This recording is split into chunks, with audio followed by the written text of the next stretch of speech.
मी train सोडायला तयार आहे, पण हा मूड काही वेगळा आहे.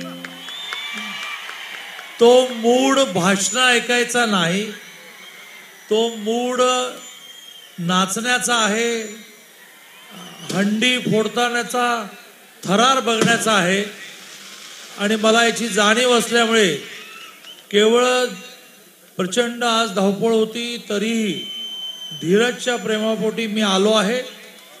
त्याच्या राजकीय जीवनाला शुभेच्छा देणार आणि लगेच तुमचा प्रचंड बेहोश होऊन नाचणं जे आहे ते मी येता येता बघितलं. थोडा 2 मिनिटं खंड ठेवलाय मध्ये. पाऊस असताना आणि कुठलीही सेलिब्रिटी नसताना, पण सेलिब्रिटी आणायला अडचण नाही. पुढच्या वेळेला मला सांग, मी तुला चांगला सेलिब्रिटी मिळवून देतो. त्यामुळे सेलिब्रिटी नसताना जर इतकी मोठी संख्या आहे तर उद्या एखादा चांगला सेलिब्रिटी मिळाला आणि चांगली सेलिब्रिटी मिळाली तर मला वाटते या स्टेडियमच्या बाहेर गर्दी भरून वाहील. पण हीच गर्दी महत्वाची की जी धीरजच्या प्रेमापोटी येते. हीच गर्दी महत्वाची की जी ही प्रचंड उंचावर बांधली जाणारी दहीहंडी फोडताना बघण्यासाठी येते. आज या ठिकाणी बरीच मंडळी उपस्थित आहेत. प्रामुख्याने आपल्या जिल्ह्याचे माजी पालकमंत्री आणि माजी राज्याचे मंत्री सुरेशभाऊ खाडे उपस्थित आहेत. विकास आणि सुधीरदादा असं एक समीकरण आहे.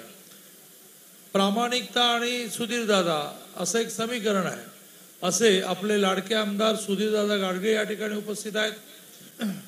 जयश्री वहिनी आज या ठिकाणी उपस्थित आहेत. पृथ्वीराज पाटील उपस्थित आहेत.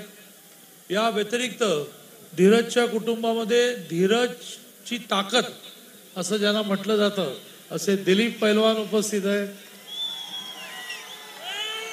धीरजची ताकद ज्यांना म्हटलं जातं असे दिलीप दादा इथे उपस्थित आहेत.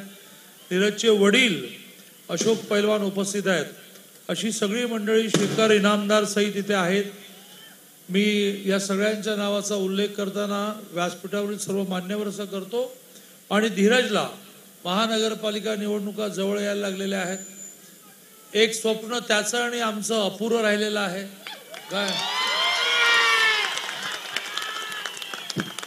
अर्ध पूर्ण केलं आपण. महापौर म्हणून अपयश मिळाल्यानंतर महापौरापेक्षा महानगरपालिकेमध्ये महत्वाचा असतो स्थायी समितीचा अध्यक्ष. त्याच्या हातात तिजोरीच्या किल्ल्या असतात, तर ते त्याला आपण दिलं.